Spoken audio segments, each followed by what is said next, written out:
C'est l'heure de vous informer sur Dabarou TV. Nous sommes mardi 6 février de l'an 2024. Bonjour à tous et bienvenue dans ce rendez-vous de l'actualité dans la charpente de ce journal.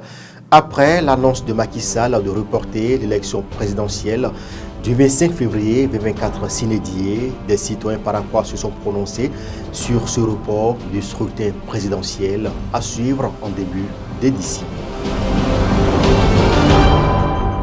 La troisième édition de la journée de l'étudiant Peul s'est déroulée le samedi 3 février 2024 au centre Guirobé de Parakou. L'éducation dans le contexte de la sédentarisation, tel est le thème de la troisième édition de cet événement. Et puis la partie septentrionale du Bénin accueille désormais un nouveau organe de presse. Il s'agit notamment du groupe de presse d'Aïbi Info qui a ouvert son annexe dans la ville de Parakou. La cérémonie consacrant l'ouverture de cette annexe est à suivre dans ce journal.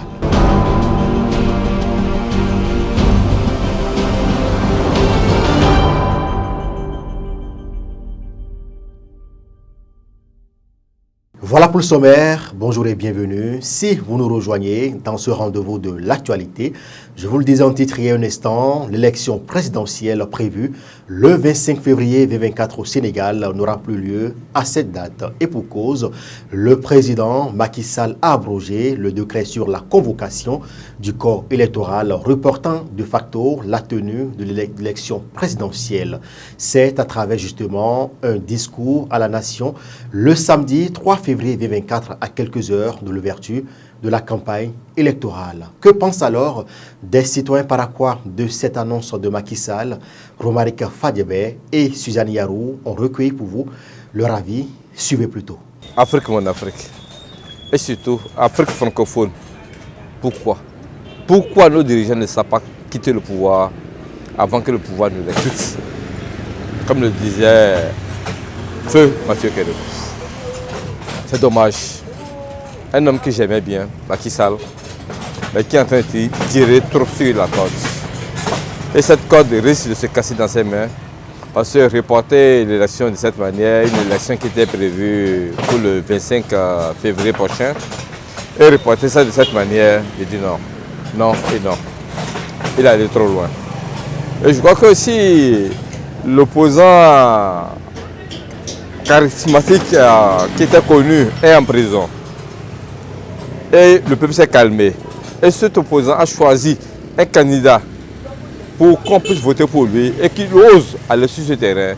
Je crois qu'il risque de tirer les conséquences et le payer assez cher. La gestion du pouvoir d'État en fin de mandat est extrêmement difficile.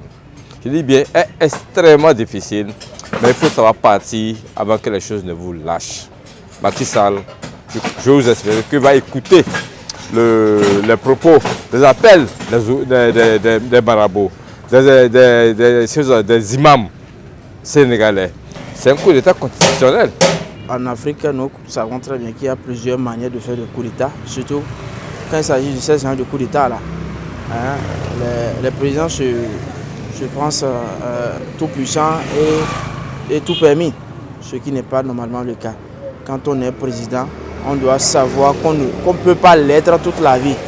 Et si on devait l'être toute la vie, c'est que c'est au cours de son mandat que la mort est peut-être venue te prendre. Ou bien tu as démissionné.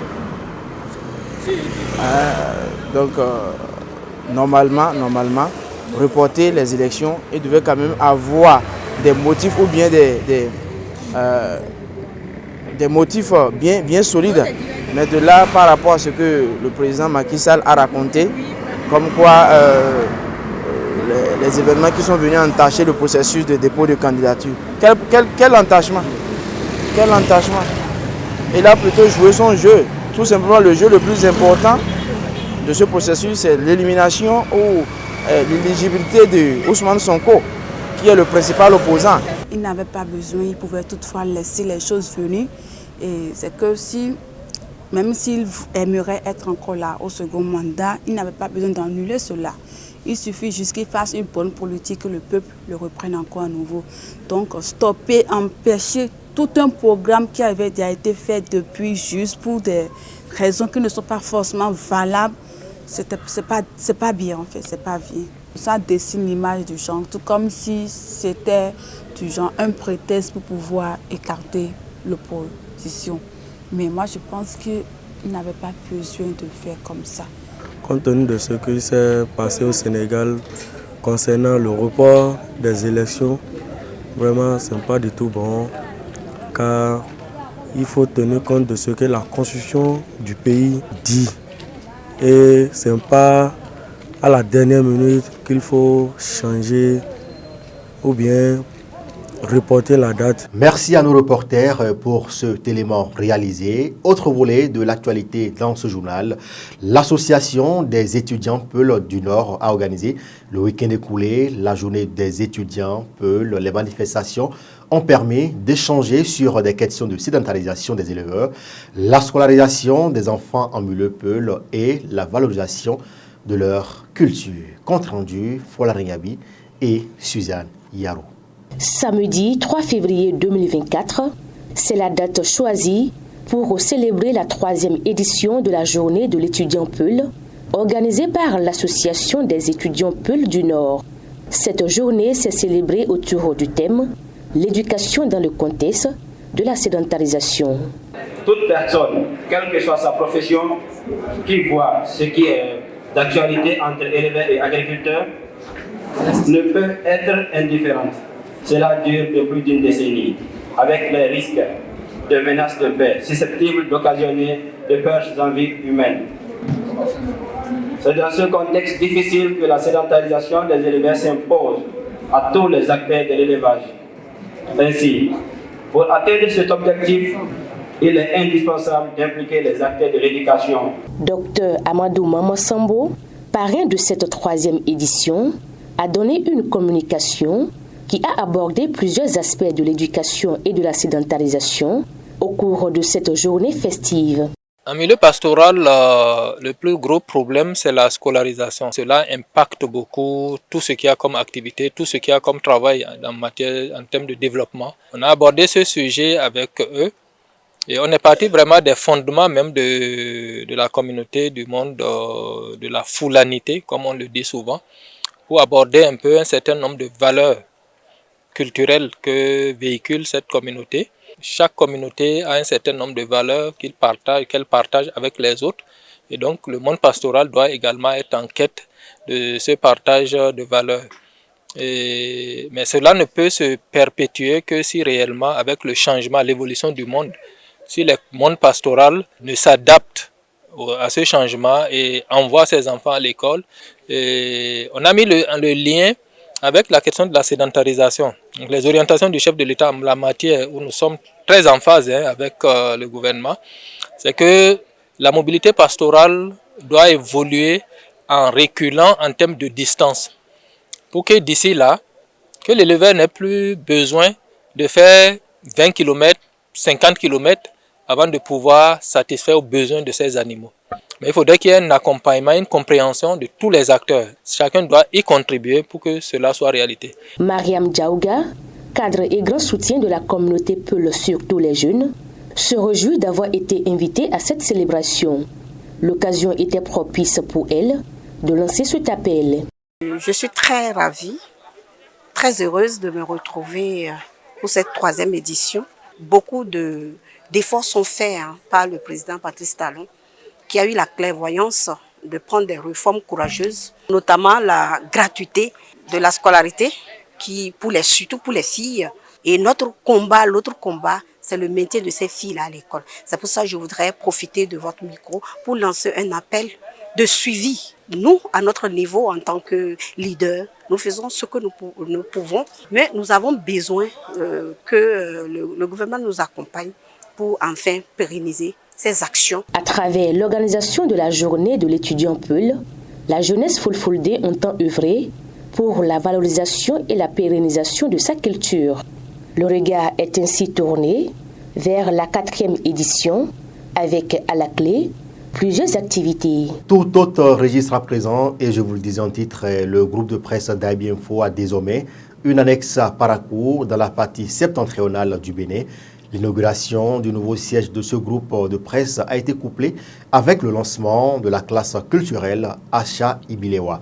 Riche en couleurs, l'inauguration de cette annexe du groupe de presse a connu la participation de diverses personnalités. Plus de précisions avec Emma Noussou et Kurt Zamba. L'univers médiatique du Septentrion s'agrandit et pour cause, les responsables du groupe de presse d'IB Info ont procédé à l'ouverture du siège annexe de Parakou, couplé avec le lancement officiel de la classe culturelle de la communauté Chabé, dénommée Acha Ibilewa, ce samedi 3 février de l'année 2024. Avec l'ouverture ce jour du siège annexe de Parakou, qui s'ajoute à celle de Savé et à la direction générale à Cotonou, nous posons à nouveau les bases en lançant les perspectives d'une information fiable, crédible et d'une communication accessible à tous. Ambition, initiative, détermination, collecte, traitement et diffusion de l'information et de la communication sont autant de perles d'un chapelet de bonheur et de labeur que nous allons ensemble arborer. C'est l'image du jeune groupe de presse d'IB Info et l'honnêteté de son promoteur qui ont poussé l'acteur politique Ousmane Traoré à parrainer cet événement. L'homme m'a marqué à travers sa prestation. Et si j'ai accepté parrainer, c'est parce que j'ai compris qu'en cette personne du PDG de Daibi se trouve un homme comme moi. Un homme qui n'a pas peur de dire la vérité, quel que soit ce qui est devant lui. Nous voulons compter sur vous pour que ce que nous inspirons réellement puisse sortir auprès de la population. Cette initiative de valoriser la tradition de l'ère culturelle Chabé à travers l'installation de Daibi Info à Parakou et le lancement de la classe culturelle Acha Ibilewa réjouit plus d'un. Je voudrais ici souhaiter une très longue vie à Daibi Info et souhaiter que Daibi s'impose davantage au sein des organes de presse que nous connaissons de notre pays et que Daibi s'illustre davantage à travers son professionnalisme et son savoir-faire dans la transmission des informations et de bonnes informations et la promotion également de notre culture. Comme vous le savez, Boni Yayi est de l'ère culturelle Nago et une initiative d'Aïbi ne peut pas passer sous silence. C'est la raison pour laquelle je suis ici aujourd'hui. Donc, au nom du président Boni Yayi et en mon nom personnel, je voudrais féliciter M. Jérémy pour son initiative, l'encourager pour qu'il puisse aller plus loin. Que le Dieu de Jésus-Christ, lui qui est l'immanent et le transcendant, te bénisse abondamment, t'accompagne dans cette œuvre glorieuse que tu es en train d'entreprendre pour que la culture tchabé ne disparaisse point. Prière, visite guidée des locaux et la séance de photos de famille ont mis fin à cette cérémonie d'ouverture du siège annexe de Parakou. Retrouvez le siège de Daibi Info de Parakou à l'intérieur de l'hôtel Le Bonheur au quartier Guira dans le 3e arrondissement de la cité de Kobourou. Les informations en 24 heures sur le continent. Au Sénégal, les députés ont examiné ce 5 février 2024 la proposition de loi pour reporter la présidentielle du 25 février au 25 décembre 2024. À l'issue d'une longue journée, elle a été votée et adoptée à 105 voix pour et 1 contre, mais sans les députés de la principale coalition d'opposition, rapportent nos confrères de Radio France Internationale. Ces derniers ont été évacués par les gendarmes car ces parlementaires refusent de voter sans un débat sur le fond.